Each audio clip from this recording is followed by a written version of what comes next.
Hello everyone, how are you doing? This is your old pal RK Stud along with Kiki. And here it is after midnight, but it's been a busy day. But what we're going to do, of course, we're going to do, back issue bin review, but we're going to change the format around a little bit. I'm going to do 2 books at a time each time, so that way we get something a little bit more, what's the word I want to use? More in-depth review for you guys. And right now, what we're going to do, excuse me while I nick this, is we are starting. We're gonna do a full review, 4 videos worth of the entire 1987 Fallen Angels series. What had intrigued me years ago was seeing an ad in one comic that had basically just this, this picture right here. One moment of anger and their lives are changed forever. And of course there's, damn if I can remember his name. God. Robert DaCosta. I want to say Sunspot, but that doesn't seem right to me. And then there's Warlock, and there's the New Mutants, and there's Sam. So it's kind of like, I wonder what he did to be angry. So, let's go in here. Here's just a lovely day at Xavier School for Gifted Youngsters. Looks like they're just playing soccer. Of course, right down here, Joe Duffy and Carrie Gamble created this. So while they're playing soccer, everyone's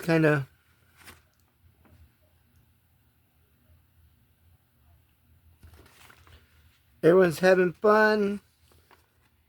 But you have Rain Sinclair right there, along with Warlock, just watching. Because Rain's just watching because she would make the teams uneven. You can see Bobby's really good at soccer, like he was, and as they showed him in the graphic novel, New Mutants. Right here, you see Magneto just kind of pondering over everything. And there's been some big battle that he knows the kids are just having some trauma that they're holding back from. I'm not sure what this is. I want to say Follow the Mutants, but I don't think it's Follow the Mutants because that's doesn't sound right at all, considering who some of the characters are that will appear later in other X books. So, Magneto makes a call to Moira McTaggart on her island. He's looking for help. Meanwhile, their Siren is being tested for her scream, which she's holding for 5 minutes. Let's see. Is Madrox there? Yes, Madrox is in the...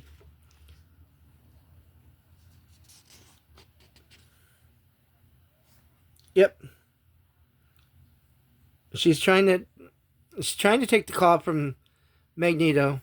Moira is, and Siren's still going, so Jamie just pops himself to 50 million people to get her attention. Then Magneto's like, I do not wish to be overseeing everyone's grades and stuff like this, and being a pussy about things. He didn't want to be basically a principal and trying to figure out why these kids have some trauma that they need to let go and all that good stuff. Meanwhile, there's the soccer game going on. And unfortunately, Sam bumps into Bobby. Bobby gets a little bit mad.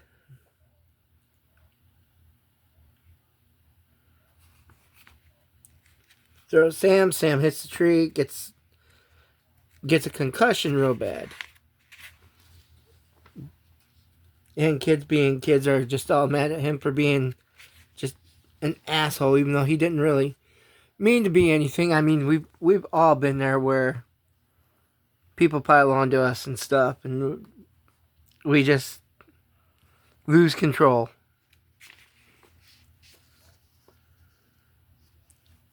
There he is. He's still pondering about his life. His parents were married. Now they're divorced, and one's a member of the Hellfire Club. The other one's a archaeologist, and he feels she's more concerned with that than being a mom.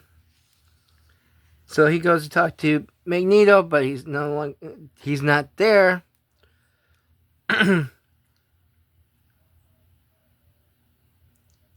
And he sees this little evaluation that Professor Xavier must have done before he left up in space with Lilandra. And there's the hospital. Sam's got the concussion. Then they all talk it out, and Sam's agreeing to apologize and make bygones be bygones. And here you see more Taggart, Siren, and Madrox getting ready to leave to join everybody in Westchester County, the X-Mansion. Meanwhile, the New Mutants and Magneto come back. They see this letter from Roberto, and of course he's saying he's bad, he's evil, so he doesn't belong there. So he's gone and run away. And Warlock takes it upon himself. Everyone's bitching and arguing, so he's taking it upon himself to go find Robert, aka Bobby. So he becomes I don't know. Hey, there's Bobby on the street. People trying to get him to do stuff they don't want to do. And here we meet Chance.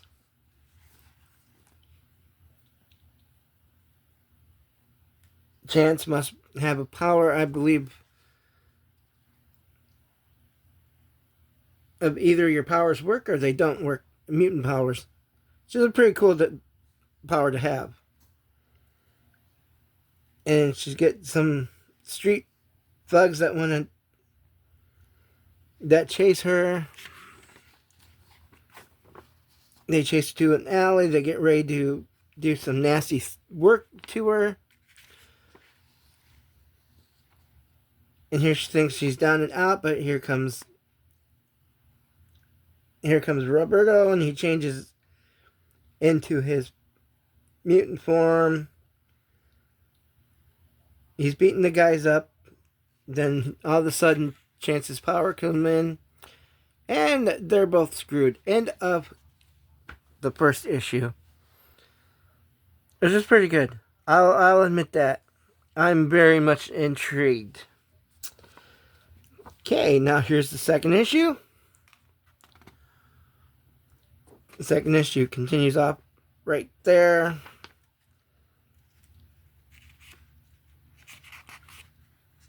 Oh, come on.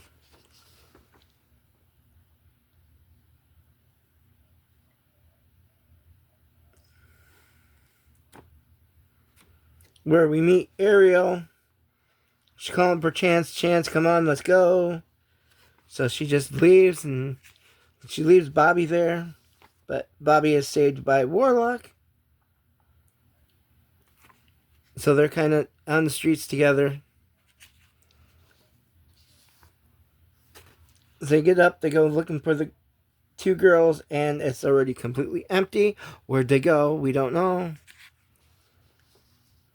Meanwhile, back at the school, everyone's bummed. Everyone's trying to figure out what they can do with... We'll just call him Sunspot.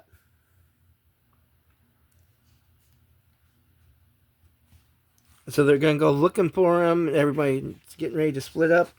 Well, go into town to look for him. There's Bobby and there's Warlock disguised as Sam Spade, just walking out and about, just contemplating life.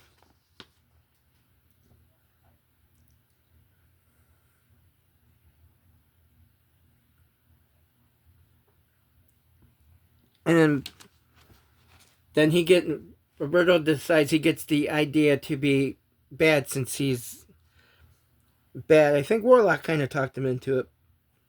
So then he goes to go into a church to steal stuff for food. They could sell for food and all that. Then the preacher comes in and then he apologizes and they both run out. Meanwhile, this whole group comes in, get ready to ransack the place and the church anyway.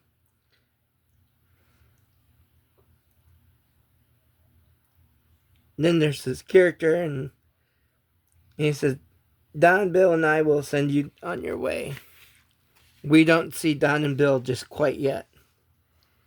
We just think at this point this kid is crazy talking to himself. And then here the New Mutants are all over in the train station along with Madrox, and he makes copies upon copies of himself with pictures of Bobby and Warlock. They're all starting to look for him.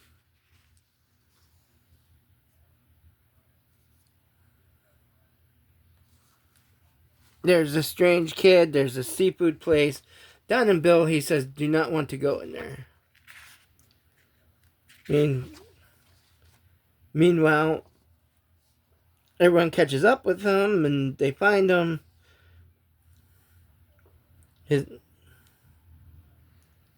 We find out that the strange blonde kid's name is Gomi. He's still talking about Don and Bill, and there's Don and Bill. So they're all talking this and that, trying to get Bobby to come home and stuff, and he don't want to go. Next, we see the Banisher. The Banisher wants to talk to Bobby and get him to join his little crew. Bobby doesn't know what to do.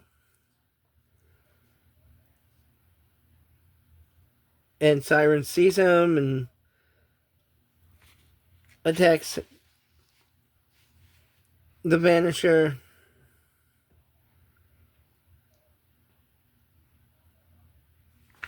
And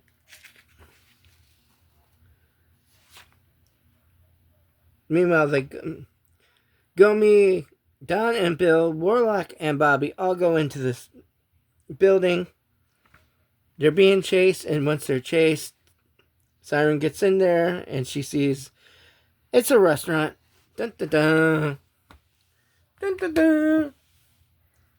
That is it. That's into issue 2. The plot thickens. That is it for issues 1 and 2, and we are done for now. As soon as we read 3 and 4, we will be putting them up much faster than what we did today. And hopefully, after every 2 comics are done, we'll be just recording anyway. That way it's fresh in my mind. You get more in-depth. Excuse me. Late dinner. But so far, so good. I'm enjoying this. I've always wanted, like I said, I've always wanted to read these. I never came across a collected edition. And so what I decided was, well, my comic shop had a run of these and a lot. They had, 5 or 6 of them, and then, 6 of them, and the other 2 I just decided to pick up and make the full run, and I'm going to read the full run for you. So far, it's very interesting, and there we go for now.